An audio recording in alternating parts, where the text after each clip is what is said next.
Welcome to the Sharp Mind Show, episode 31.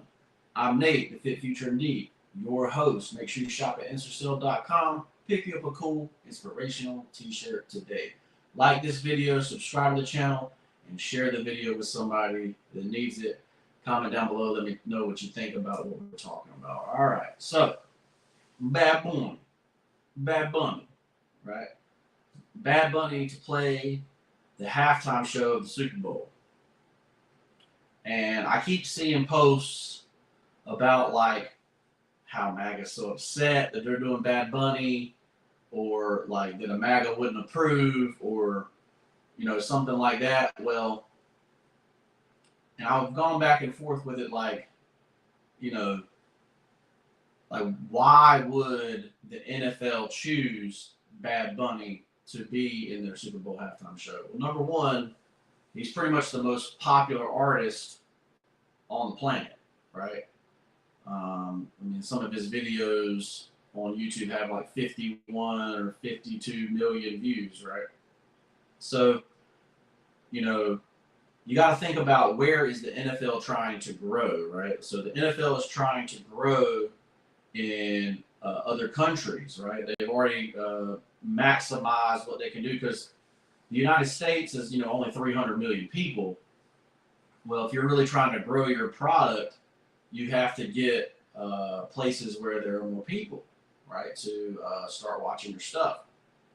And a good way to do that is to start with the Super Bowl, and to start with a Latin artist who primarily does his songs in Spanish, right? So you're looking for Spanish-speaking countries to watch the Super Bowl, right? Because you're already going to have 150 million eyes on the Super Bowl, right? Imagine if you could grab 50 million more.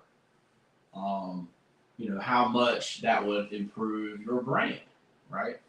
So obviously this is a strategic move, targeting Spanish-speaking people, Spanish-speaking Americans as well. And now, how do you do that without alienating your current audience, right? Which is basically what the internet is suggesting. The internet is suggesting that the current audience for the NFL is MAGA. I personally know a lot of people that, well, that's beside the point. But yeah, they're basically targeting that MAGA would not be approving of this. Well, if you don't speak Spanish, I can enjoy the beat of Bad Bunny, and I can enjoy, luckily what I saw on YouTube is that they basically translate the song as it's playing, which is great. Translated to English, and honestly, it sounds as good in English as it does in Spanish. But Bad Bunny's a big time artist, and if you're trying to expand your audience to other languages, to other cultures, it's obviously a good choice. I'm not sure why they would individually call out people that want to make America great again, but like I say, I have no problem with Bad Bunny being the halftime show. Honestly, the halftime show has been kind of lackluster the past few years anyway.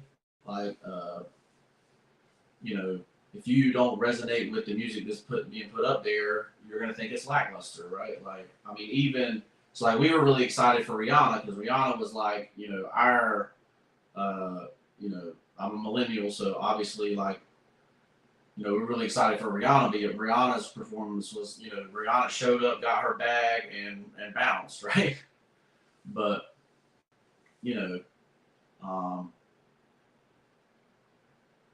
so basically, the Super Bowl halftime show has traditionally always been basically I would call it an artist that goes to the most number of people, right?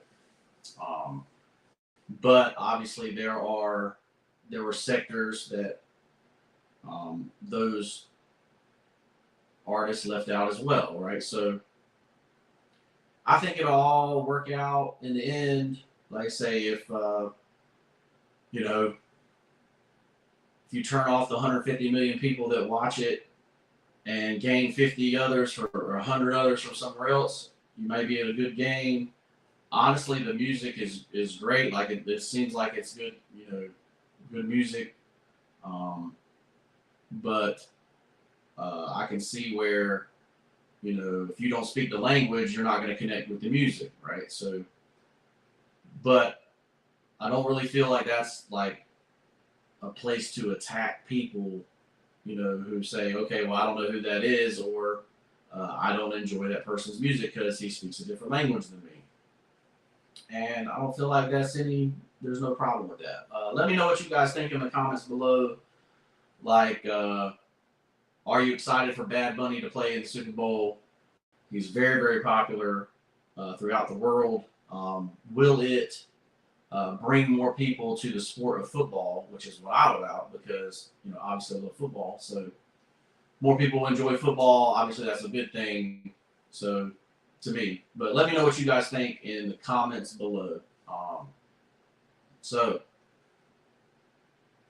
this episode is brought to you by London and the Googly Goo.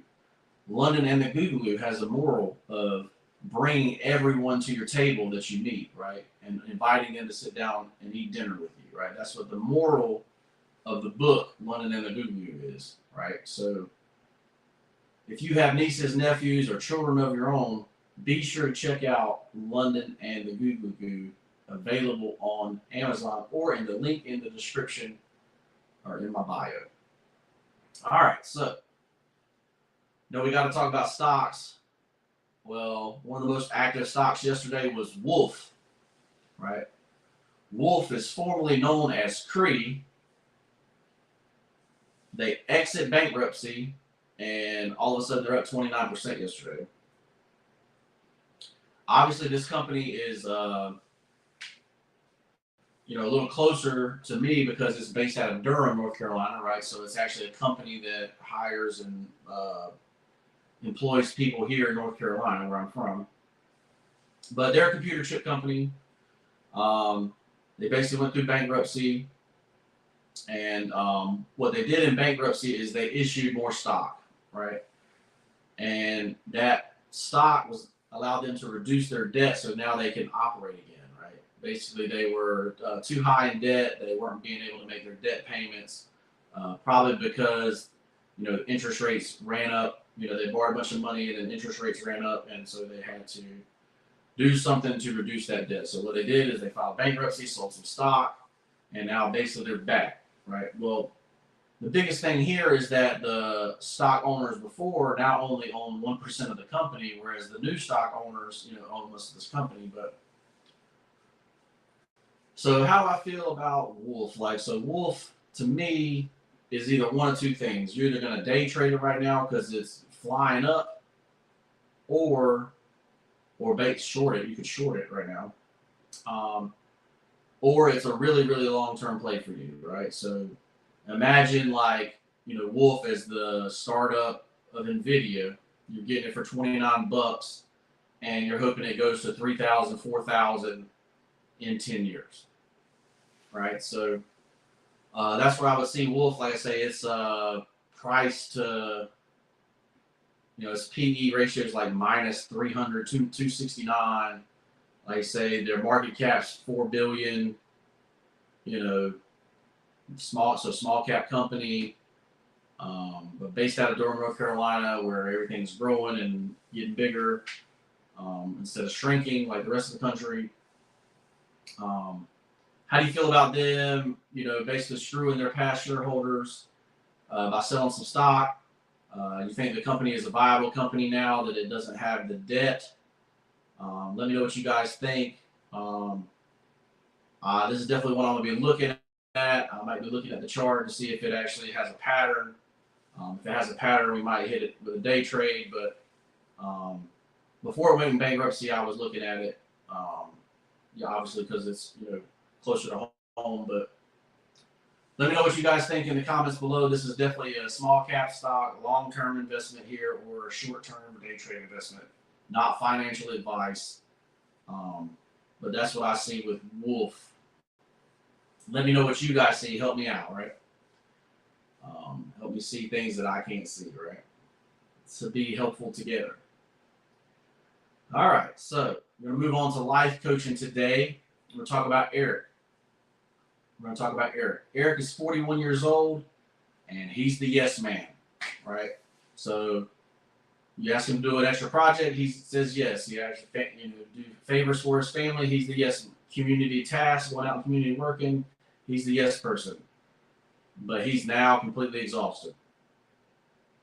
So now, this one's a little closer to me, right? Because I'm a person that really, really enjoys helping people. I find a lot of joy in saying, okay, this person had this problem. I was able to give them this way and this solution, and this solution worked for them, right? So that is, what I enjoy doing, right? So it's, I would be considered what's called a yes man. Oh, you need help? Sure, I'll help you. Like, this is what you do, blank, blank, blank, blank, and let's get it done for you, right? So that's why I'm a life coach, right? Because it's perfect for me to help people, right? But when you're a person like this, you can't let yourself be spread too thin, right? You have to have a cutoff or a minimum, a maximum that you can do, right? So if you got 2 or 3 projects going on, you can't have a 4th or 5th project, right? So you have to.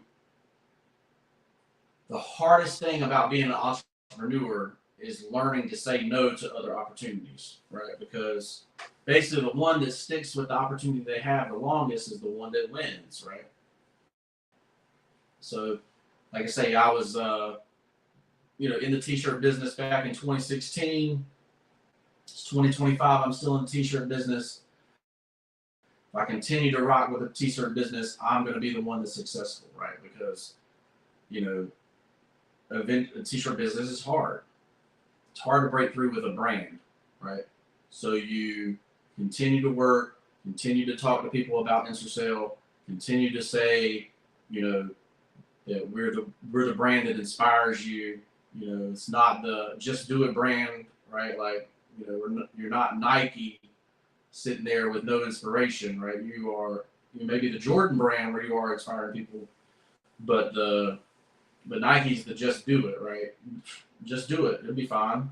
Like, no plan, no nothing. Just do it. No, we're not like that. We're InstaSale. We're going to have a plan. We're going to destroy the plan, and we're going to be successful, right? So that's InstaSale.com, but you have to be able to say no to everything else, right? There's so plenty of other things that could distract you from your main company, right, as an entrepreneur. So I definitely identify here with Eric on this one, right? So number one, we got to put up boundaries, right? So you basically say, this is as far as I'm willing to go, and this is as far as I'm willing to go, and these are the boundaries, right? So, and then you say no, learn to say no with integrity, like, hey, I'm sorry, I got too much on my plate right now. And maybe even give a reference to somebody else that might be able to do the job. But, and then basically you got to reclaim your time, right? So you give that boundary, and all of a sudden you're stopping work at 6 o'clock and you're home for dinner at 6:30, putting your kids to bed, maybe working from 9 to 11, whatever you need to do to make your life a success, right? So, but don't be the burnout person, right? And I will say this, so even like with me, right, I wake up every morning, today I woke up at 3:30 before my alarm, but most of the time the alarm goes off at 4, right? So I'm working and I'll go to work at 7. So I'm working from 4 to 6 every day, working on my business, right? 4 to 6 a.m. So that means I normally get between 5 and 7 hours of sleep maximum, Monday through Friday. And then so Saturday and Sunday, I will need to rebound on my REM, right? At least try to get an 8-hour sleep in, or at least take a solid nap during the day, right? On those days. But burnout is a real thing if you let it happen to you. Don't be one of those people. Set your boundaries, and that'll help you be more successful when it comes to doing what you want to do, right? So that's what you do if you're the burnout person, right? You got to set your boundaries. So that's what I would do for Eric. I set up where the boundaries at, and this is the way we're going to live. And no matter who calls you, you got to tell them no, right? So, all right. So last of the day, we're going to do the quote of the day, and it comes from Mr. Joe Paterno. Football, baby. We just talked about football earlier, and it's the will to win is important, but the will to prepare is vital, right? So this basically goes back to saying that the person that loves the process is the one that's going to be successful. The person that comes in and just loves the outcome is never going to be truly happy or satisfied. If you're only, interested in the outcome, you're not interested in the work it takes to get the outcome, then you're not going to be successful at what you want to do, right? So, and it goes back to the person that loves to walk will go further than the person that just ran a little bit, right? It's the tortoise and the hare, the whole story, right? So, but when you do things, you have to prepare for them, right? So, just like me with this stuff, I have an outline. I come up with things to talk about.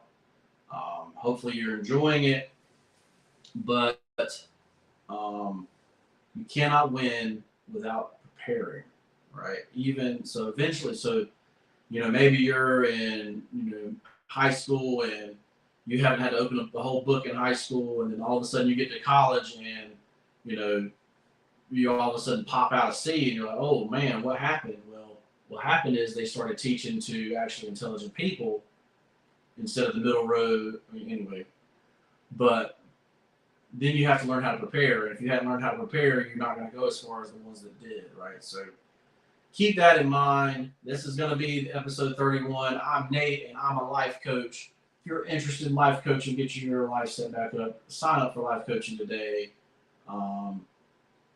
And then if you can't do life coaching, ask your question in the comments below so that at least your question gets answered to the best of my ability. Make sure you shop at InstaSale.com, pick you up a cool inspirational t-shirt, buy and purchase my wife's book, London and the Googly Goo, available on Amazon. And we'll see you in the next one. Peace.